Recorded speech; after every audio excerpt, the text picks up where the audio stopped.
Stan always said that the Marvel Universe is the world outside your window.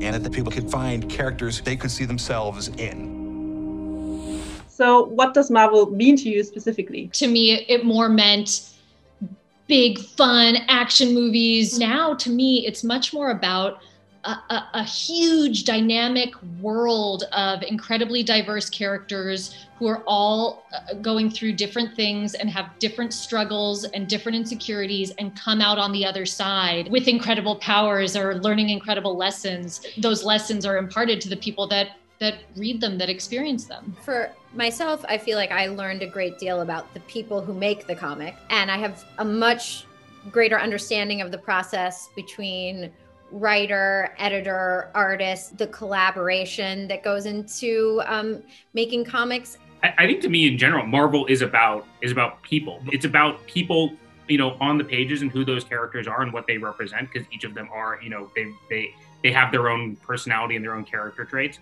But at the same time, too, how that also in the real world affects real people by the nature of the audiences who are reading and, consuming everything that is Marvel, and then the people who also make and tell those stories. Bringing a piece of art to life, it's difficult to not put yourself into the work. We were artistic rebels.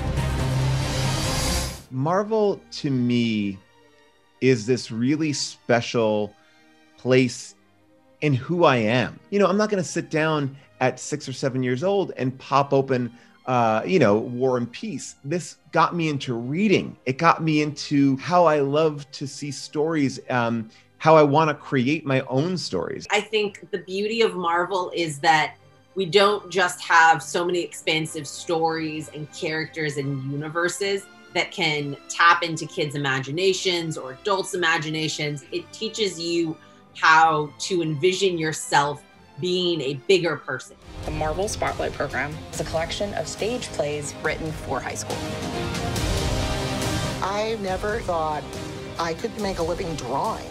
It's been 2 years since Stanley passed away, sadly, but this legacy still lives on. How is it preserved nowadays? Yeah, I hope that this series kind of is a reflection of everything that Stan helped create and guide and shape within Marvel, right? I think if you look at an episode like our one on Japanese Spider-Man, right? He had such faith and belief in that character and the power of storytelling in any culture, even when others might have been skeptics. I hope that people see that as a reflection of the legacy of all the greatest Marvel creators and kind of the world that they built for us and gave us to carry on. If given the chance to play a Marvel superhero in the MCU, which one would you play and why? I still don't know all of them, but I know certainly when I dressed as a squirrel on Community for a Halloween episode, some people suggested Squirrel Girl. So I already have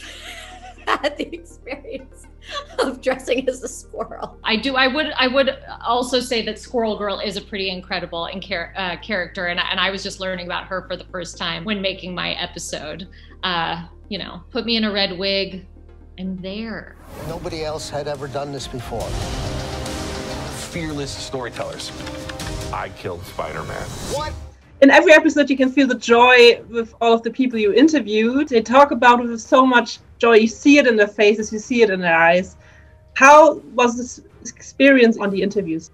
I think it's one of the rare cases that I've ever had where people want to talk about Marvel. It's sort of this secret society, this, do you read the books? Are you still reading the books? What are you reading? Like, who is in the know?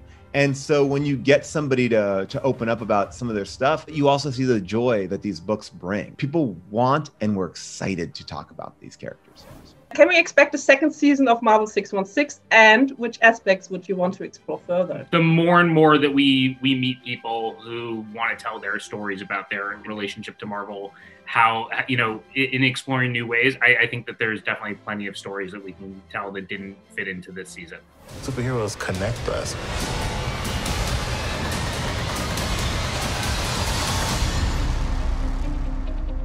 It's one big epic story. Ba, ba, ba.